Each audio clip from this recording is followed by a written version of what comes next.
வணக்கம். அஸ்ஸலாமு அலைக்கும் அன்பார்ந்த மாணவர்களே, இது தரம் 9ற்குரிய கணித பாடத்தில் 2ஆம் கட்ட காணொளியில் நாங்கள் இணைந்திருக்கின்றோம். இது தொடைகள் என்ற பாடத்துக்கான அறிமுகத்தின் பின்னர் சமவலுத்தொடை சமதொடைகள் என்றால் என்ன என்பது தொடர்பாக இங்கே பார்க்க இருக்கின்றோம்.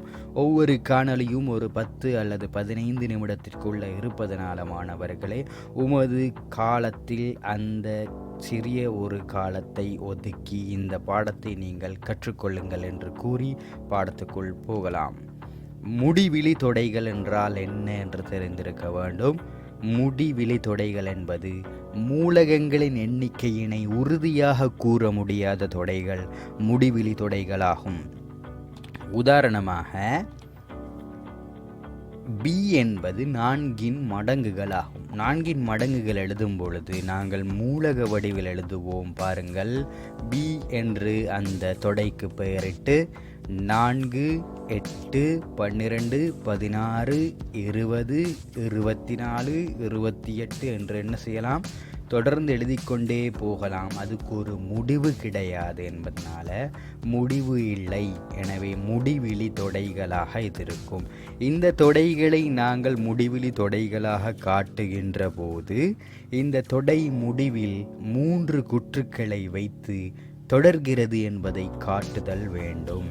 எனவே மாணவர்களை இங்கே பார்க்கும்போது இங்கே 3 டாட்ஸ் இட்டிருக்கிறோம். இந்த குற்றுக்கள் இந்த தொடை முடிவில்லாமல் செல்கிறது என்பதை காட்டுகின்றது. அடுத்ததாக முடிவுள்ள தொடைகள் என்றால் என்ன? முடிவிலி தொடைக்கு ஆப்போசிட்டாக இது இருக்கும்.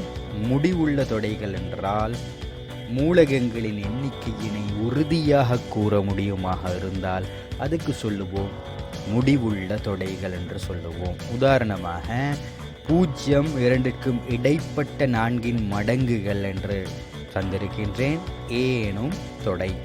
எனவே மூலக வடிவில் a சமன் 4, 8, 12, 16 என்று நாங்கள் என்ன செய்யலாம், முடித்து கொள்ளலாம். 16க்குள் நாங்கள் முடித்ததற்கான காரணம் 0க்கும் 20க்கும் இடைப்பட்ட 4 மடங்கு என்று கேட்டிருப்பதனால். எனவே இதன் 16 பின்னர் இது தொடராது என்பதனால இது முடிவுள்ள தொடைகளாக இருக்கும். முடிவுள்ள தொடைகளின் மூலகங்களின் எண்ணிக்கையினை நாங்கள் உறுதியாக ஷுவராக நாங்கள் இவ்வளவு தான் என்று சொல்லலாம். உதாரணமாக இங்கே பாருங்கள், இங்கே 1, 2, 3, 4 மூலகங்கள் இருக்கின்றது. எனவே number of a is equal to 4 ஆக இருக்கும். இந்த குறியீட்டை நாங்கள் 1ஆம் கட்ட காணொளியில் பார்த்துவிட்டோம். எனவே நாங்கள் இதனை உறுதியாக கூற முடியும் என்பதனால இது முடிவுள்ள தொடை என்று சொல்லுவோம். அடுத்ததாக சம தொடைகள் என்று நான் தந்திருக்கின்றேன். சமமான மூலகங்களை கொண்ட 2 அல்லது அதற்கு மேற்பட்ட தொடைகள் சம தொடைகளாகும். மூலகங்கள் அனைத்தும் சமமாக ஈக்குவலாக இருக்கும். பார்ப்போம். உதாரணம், a எனும் தொடை 0க்கும் 10க்கும் இடைப்பட்ட 2 மடங்குகளாகும்.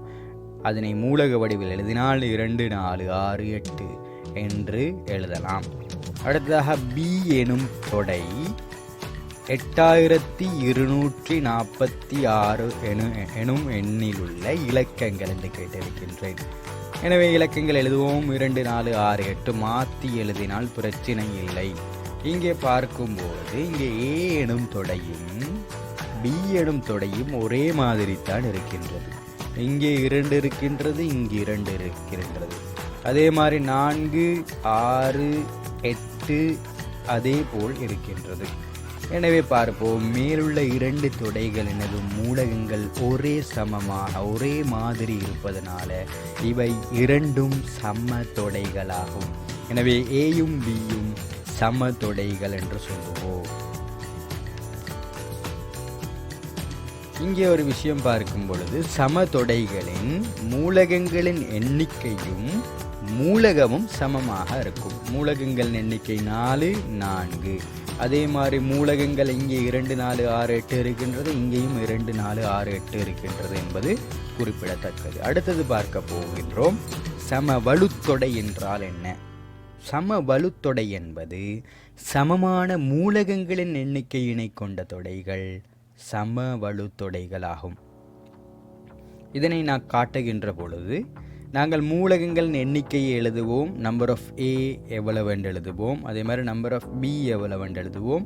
இதுக்கு வரக்கூடிய விடைகள் இரண்டுமே சமமாக இருந்தால் அது சம வலுத்தொடை என்று பார்ப்போம்.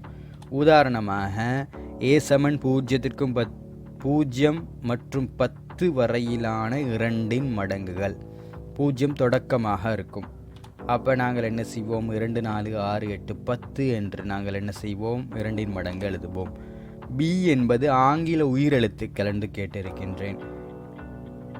பி சமன் AEIOU ஆக இருக்கும். எனவே பாருங்கள், இங்கே A என்பது 2 4 6 8 10, இங்கே B என்பது AEIOU ஆக இருக்கும். எனவே பார்ப்போம், இங்கே 1 2 3 4 5 மூலகங்கள், 1 2 3 4 5 மூலகங்கள். எனவே ஏக்கும் பிக்கும் ஒரே எண்ணிக்கையிலான மூலகங்கள் காணப்படுகின்றது என்பதனால இவை இரண்டும் சம வலுத்தொடைகள். இதனை காட்டுகின்ற போது நாங்கள் என்ன செய்யலாம், number of A is equal to number of B என்று காட்டலாம். எனவே நம்பர் ஆஃப் A என்பது Aயின் காணப்படக்கூடிய மூலகங்கள் எண்ணிக்கை, நம்பர் ஆஃப் B என்பது Bயில் காணப்படக்கூடிய மூலகங்கள் எண்ணிக்கை. இவை இரண்டும் சமமாக இருக்கின்றது என்பதனால் ஏயும் பியும் சம வலுத்தொடைகளாகும் என்று பார்ப்போம். பயிற்சி நாங்கள் கேட்டிருக்கின்றோம். முடிவுள்ள தொடைகள் முடிவிலி தொடைகளுக்கு 2 உதாரணம் வீதம் தருக. ஏ சமன் 2 4 6 8 எனும் தொடைக்கான சம தொடைகள் 2 பண்பின் அடிப்படையில் விவரிக்குக.